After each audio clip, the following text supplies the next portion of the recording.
Чтобы двигаться вот в обозначенном нами направлении, следует вернуться к оговорке «как бы», на которой ранее строилось рассуждение о реакции бронхиальных стенок на силовое воздействие на них со стороны газа, подверженного компрессии в изолированном легочном объеме. Дело в том, что в полной мере состоятельным при этом было только положение, согласно которому постоянство объемной конфигурации дыхательных путей при повышении давления в массе запертого газа, заполняющего дыхательные пути, возможно лишь при условии синхронной силовой компенсации этого давления со стороны вещества бронхиальных стенок. Что же касается рассуждений о якобы запасенной веществом бронхиальных стенок потенциальной энергии в условиях силового воздействия на стенки газа, подвергнутого компрессии, то именно они-то, вот эти рассуждения, и нуждались в оговорке «как бы», поскольку на самом деле запасение потенциальной энергии в несжимаемом веществе, каковым являются структурированные ткани бронхиальных стенок, физически исключено. Мало того, синхронная и полная компенсация любого активного силового воздействия, а избыточное давление создается в массе газа, запертого в легких, именно таким образом, то есть активно, поскольку является следствием сократительной активности скелетной мускулатуры, по факту единства всякой системы, возможно также лишь в активном ее оформлении. Компенсация тоже должна быть активной. По сути, это означает, что для обеспечения эффекта синхронной и полной компенсации силового воздействия со стороны газа, подвергнутого компрессии, что в дыхательных путях реально имеет место, активным же должно быть и силовое противодействие этому фактору со стороны бронхиальных стенок. Иначе говоря, из этого следует, что для реализации такого противодействия бронхиальные стенки должны иметь в своем составе структурно оформленные, доступные для их идентификации силовые элементы, способные формировать силовое поле, препятствующее деформации бронхов под влиянием силового фактора, действующего на них, на стенку со стороны воздушного просвета, в любых направлениях. Имея представление о тканевом устройстве бронхиальных стенок, нетрудно догадаться о том, что искомым силовым элементом в их составе, очевидно, является та самая гладкомышечная оболочка, чрезмерной сократительной активностью, чрезмерной, конечно, в кавычках, сократительной активностью которой пока принято объяснять природу любых приступообразных затруднений дыхания. Во всяком случае, бесспорным свидетельством того,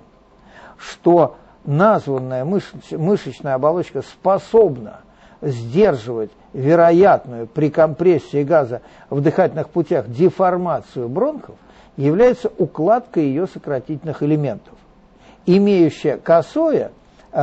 не строго косое, а не строго циркулярное направление. Понятно, что за счет такой укладки исключается и расширение, и удлинение бронхов одновременно, а угол, образованный направлением укладки волокон и продольной осью бронха, соответствует степени преобладания поперечной компоненты деформирующей нагрузки и внутреннюю поверхность бронха, на внутреннюю поверхность бронха. то есть деформирующая нагрузка на внутреннюю поверхность бронха, имеет и радиальное, и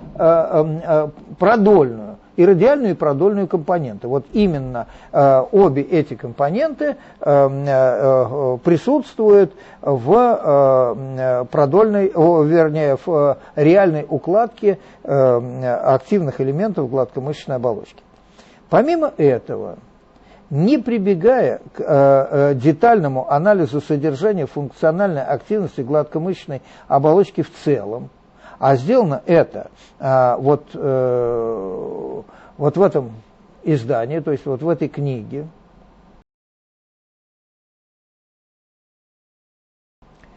следует отметить, что в пользу необходимости именно активного противодействия со стороны стенки силовому воздействию на нее со стороны газа, суть противодействия, которое строго адекватно текущему действию, свидетельствует еще как минимум два обстоятельства. Одно из них состоит в том, что избыточное давление в массе газа, заполняющего воздухоносную полость, зачастую достигает при кашле амплитудных значений более 200 мм ртутного столба. Между тем, такое давление заведомо превышает величину систолического давления в артериях большого круга кровообращения. Правда, для остановки кровотока в бассейне бронхиальных артерий, питающих ткани бронхов, достаточно, чтобы внешнее давление, каковым и является давление сжатого воздуха при кашле, оказалось больше или даже равно всего 10 мм ртутного столба, поскольку перфузионное давление в капиллярах бронхиальных артерий, как известно, составляет еще меньшую величину, то есть порядка 8 мм ртутного столба. Следовательно, локализация активных элементов, способных блокировать действие сжатого газа на внутренние структуры бронхиальных стенок и остановки в них кровотока, теоретически должна совпадать с тем как внутритканевым положением, которое реально занимает в морфологическом устройстве стенок внутрилегочных бронхов их гладкомышечная оболочка. Другое обстоятельство, с которым нельзя не считаться, анализируя факт высокого избыточного давления в массе газа, заполняющего внутрилегочные дыхательные пути, состоит в том, что максимальное кровяное давление в малом круге кровообращения составляет порядка 30 мм ртутного столба всего. С учетом этого нетрудно догадаться о том, что как только избыточное давление газа в воздухоносных путях превысит эту величину, 30 мм ртутного столба, все тонкие ветви бронхиального дерева, не имеющие сплошной хрящевой оболочки снаружи, неизбежно окажутся под угрозой как минимум вздутия. Иначе, иное же развитие событий может быть лишь при условии,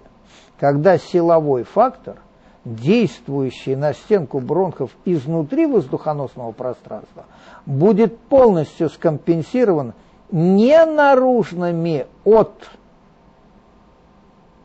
тонких бронхов факторами, принадлежащими паренхиме легких, а силовыми средствами самих стенок, что и обеспечивается в действительности. Во всяком случае, относительно большая выраженность мышечного слоя именно в дистальных ветвях бронхиального дерева, без акцента на факте присутствия которой не обходится ни одно более или менее подробное гистологическое описание бронхиальных стенок, такому функциональному назначению гладкомышечных бронхов, мышечной оболочки бронхов никак не противоречит. В дополнение к этим аргументам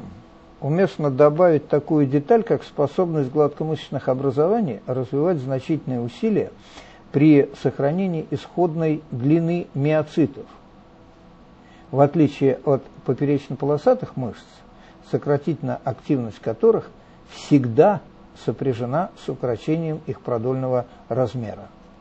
Дело в том, что только при наличии у гладкомышечных элементов вот этой их отличительной особенности они и могут проявлять свою функциональную активность, будучи при этом интимно связаны с окружающими тканями, имеющими фиксированное в общей конструкции той или иной функциональной формы положение. В частности, будучи сплошным слоем мышечных элементов в составе тканей, из которых состоит бронхиальная стенка. С одной стороны, этот слой интимно спаян со слизистой оболочкой, а с другой – с сосудистым слоем бронхиальной стенки. Следовательно, в случае не тонического, а истинного сокращения, сопряженного с укорочением миоцитов, происходило бы уменьшение длины окружности, по которой уложены миоциты, и смещение всего слоя в сторону воздушного просвета при одновременном заполнении освобожденного пространства каким-то текучим веществом.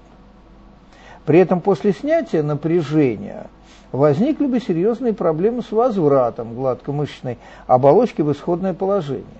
ибо механизмов, нацеленных на откачку такого рода текучих выпадов в межклеточное пространство тканей бронхиальной двери в стенках бронхов не предусмотрено. Что же касается синхронизации сократительной активности гладкомышечного аппарата бронхов и скелетной мускулатуры, создающей компрессию газа, запертого в легких, то она достигается, надо полагать, автоматически, просто по факту единства источника управляющих влияний, идущих из ЦНС, и в направлении гладкой мускулатуры бронхов, и в направлении скелетной мускулатуры. Таким образом, процессы, которые происходят в бронхиальных стенках в ходе компрессии газа, запертого в объеме легких, и по аналогии с процессами, происходящими в неживой природе, видятся в грубом приближении банальной,